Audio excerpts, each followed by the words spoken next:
तो स्वर्णा, बिहार के Pataliputra railway station का ये वीडियो है, देखा होगा शायद आपने भी। पुलिस एग्जाम देने जा रहे कैंडिडेट, स्टेशन पर हंगामा, ट्रेन रोकी गई, पत्थरबाजी हुई, पुलिस को टीयर गैस छोड़नी पड़ी और सोशल मीडिया पर दो ग्रुप्स में लोग बंट गए। एक बोल रहा है कि ये स्टूडेंट्स गुंडे हैं और दूसरा ग्रुप है वो बोल रहा है कि सिस्टम ने इन्हें मजबूर कर दिया है। लेकिन यार, हर साल ये मुद्दा सिर्फ एक इसी तरह का डिबेट बनकर रह जाता है, सोल्यूशन नहीं होता है। हाँ, क्योंकि हर साल ना हम देखते हैं कि कॉम्पिटिटिव एग्जाम्स के टाइम पर ना रेलवे स्टेशंस ना इसी तरह से भर जाते हैं, ट्रेन ओवरलोड हो जाती हैं, लोग प्लेटफॉर्म पर सोते हैं, रिजर्वेशन का मतलब ही खत्म हो जाता है और लोग रातों रात सैकड़ों लाखों लोग जो है वो स्टेशन पर अपना टाइम बिताते हैं। प्रॉब्लम सिर्फ यहाँ पर ना स्टूडेंट्स की नहीं हो सकती है, प्रॉब्लम यहाँ पर सिस्टम की भी डेफिनेटली है। हाँ बिल्कुल, सिस्टम की प्रॉब्लम है। सोचो, हम लोग एग्जाम को सिर्फ 3 घंटे का पेपर समझते हैं, राइट?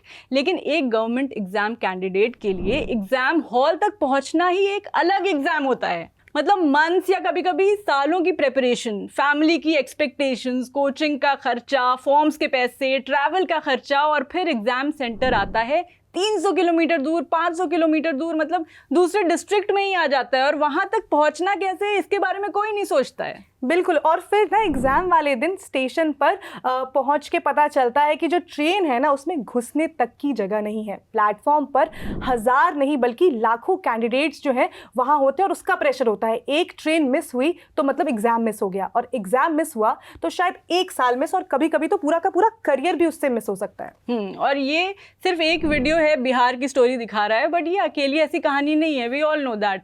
कभी यूपी पुलिस एग्जाम्स हैं, रेलवे रिक्रूटमेंट एग्जाम्स हैं, एसएससी, आर्मी रैलीज, मतलब कुछ भी देख लो, हर जगह सेम विजुअल्स मिलते हैं। स्टेशंस पैक्ड हैं, कैंडिडेट्स फ्लोर पर बैठे हुए हैं, वेटिंग रूम्स ओवरफ्लो कर रहे हैं, ट्रेन के गेट से लटक रहे हैं लोग, जैसे देश का पूरा यूथ एक ही दिन एक ही जगह पहुंचने की कोशिश कर रहा है और उसमें क्या दिख रहा है वो हमारे सामने ही है। एक्चुअली वही हो भी रहा है। एक वैकेंसी के लिए ना लाखों एप्लीकेंट्स हैं, कई रिक्रूटमेंट्स ड्राइव में ना तो एक पोस्ट के लिए Hareem hundreds of applicants compete करते हैं। इसलिए एग्जाम सिर्फ एग्जाम नहीं होता यहाँ पर, ये एक सर्वाइवल की रेस बन चुका है और उसका एग्जाम्पल हमें दिख भी रहा है, जिस तरह की भीड़ हमें देखने को मिलती है स्टेशन पर। वैसे इस पर सोशल मीडिया पर काफ़ी लॉजिकल रिएक्शंस भी लोग दे रहे हैं। एक यूज़र ने लिखा है कि government run special trains for Kumbh, government run special trains for state elections, government run special trains for religious festival, but the government can not run trains for students exams. काफ़ी सही बात बोली है, मतलब हर चीज़ के लिए आप ट्रेन रन कर सकते हैं तो एग्जाम्स के लिए क्यों नहीं? बिल्कुल। कुछ लोग ना विकसित भारत के कॉन्सेप्ट पर भी सवाल उठा रहे हैं। एक ने तो लिखा कि proper transportation can't be arrange for students appearing for exams for employment. Does this in any way appear विकसित भारत? मतलब कि लोग लॉजिकल क्वेश्चंस पूछ रहे हैं भाई सोशल मीडिया पर। लेकिन एक सेकंड, मतलब फ्रस्ट्रेशन समझना और वायलेंस जस्टिफाई करना ये 2 अलग चीजें हैं स्वर्णा। बिल्कुल। पत्थर मारना, पब्लिक प्रॉपर्टी तोड़ना, ट्रेन रोकना, ये डिफेंड नहीं किया जा सकता है, ये भी गलत है क्योंकि नुकसान फिर पब्लिक का ही होता है। रेलवे का कोच टूटेगा तो टैक्स पेयर का पैसा ही लगेगा, ट्रेन रुकेगी तो दूसरे पैसेंजर्स को भी प्रॉब्लम होगी। तो इस तरह से स्टूडेंट्स की भी गलती है इसमें। बिल्कुल। लेकिन फिर ना सवाल वहीं पर आ जाता है कि हर बार ब्लेम ना हम सिर्फ कैंडिडेट्स पर ही क्यों आ जाते हैं और इस पर ही क्यों सिमट कर रह जाते हैं। हम ये क्यों नहीं पूछते हैं कि जब अथॉरिटीज़ को पता होता है कि लाखों कैंडिडेट्स ट्रैवल करेंगे इस दिन, तो प्लानिंग उस लेवल की क्यों नहीं की जाती है? एक्स्ट्रा ट्रेन्स क्यों नहीं होते हैं? बेटर क्राउड मैनेजमेंट क्यों नहीं किया जाता है? एग्जाम सेंटर्स का बेटर डिस्ट्रीब्यूशन जो है वो क्यों नहीं किया जाता है? ये सवाल क्यों नहीं पूछे जाते हैं? और एक और चीज़ है कि हमें लगता है कि रेलवे स्टेशन का ये जो क्योस है, ये एक्चुअली रेलवे स्टेशन की स्टोरी ही नहीं है, ये अनएम्प्लॉयमेंट की स्टोरी है।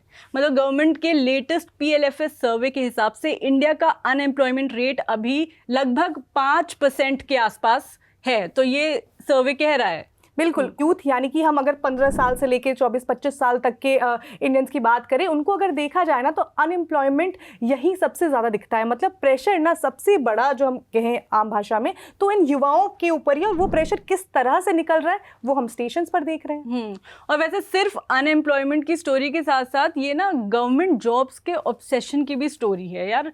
ये उस यूथ की स्टोरी है कि एग्जाम के लिए रात भर वो ट्रेन में खड़ा रहने को रेडी है क्योंकि उसे क्या लगता है कि शायद यही टिकट है एक स्टेबल लाइफ का, बस गवर्नमेंट जॉब मिल जाए स्टेबल लाइफ हो जाएगी। और जब ना करोड़ों लोग एक ही टिकट के पीछे भाग रहे होते हैं ना तो प्लेटफॉर्म पर भीड़ ही दिखती है। क्वेश्चन यही है कि हम उस भीड़ को सिर्फ लॉ एंड ऑर्डर प्रॉब्लम समझ रहे हैं। ये वार्निंग साइन भी इसको हम समझ सकते हैं, लेकिन हम इसको बस लॉ एंड ऑर्डर सिचुएशन की तरह समझकर आगे बढ़ जाते हैं।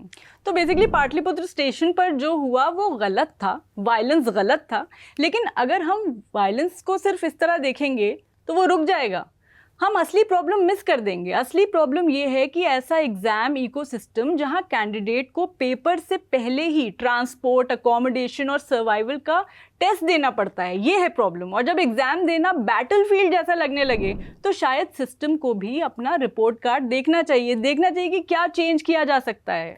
हरी, मुझे लगता है ना कि इंडिया में कॉम्पिटिटिव एग्जाम क्लियर करने से पहले ना कॉम्पिटिटिव ट्रैवल क्लियर करना पड़ता है, और किस तरह से क्लियर करना पड़ता है इसके विजुअल्स तो हम देख ही सकते हैं। और ये वाला जो कंपटीशन है इसका कोई सिलेबस नहीं है, पता नहीं होता है कि क्या है, क्या करना है, और हम और आप बैठ के बस ये सवाल उठा सकते हैं कि ऑलमोस्ट हर साल जब सेम तस्वीर देखी जाती है, यही क्राउड, यही रेलवे स्टेशन, तो ऐसा सोल्यूशन इसका क्यों नहीं निकलता है कोई। तो अगर आपके पास इसका जवाब है, क्योंकि हम तो इसका जवाब ढूंढ रहे हैं, तो हमें कमेंट सेक्शन में ज़रूर बताइएगा। और अगर आपने भी इस तरह का कोई कॉम्पिटिटिव एग्जाम दिया है जिसमें आपका एक्सपीरियंस इस तरह का रहा होगा, तो वो भी हमें कमेंट सेक्शन में ज़रूर बताइएगा। हम इसी तरह की इंटरेस्टिंग और इम्पॉर्टेंट टॉपिक्स को लाते रहेंगे बात करने के लिए। आप देखते रहिए द बहन शो।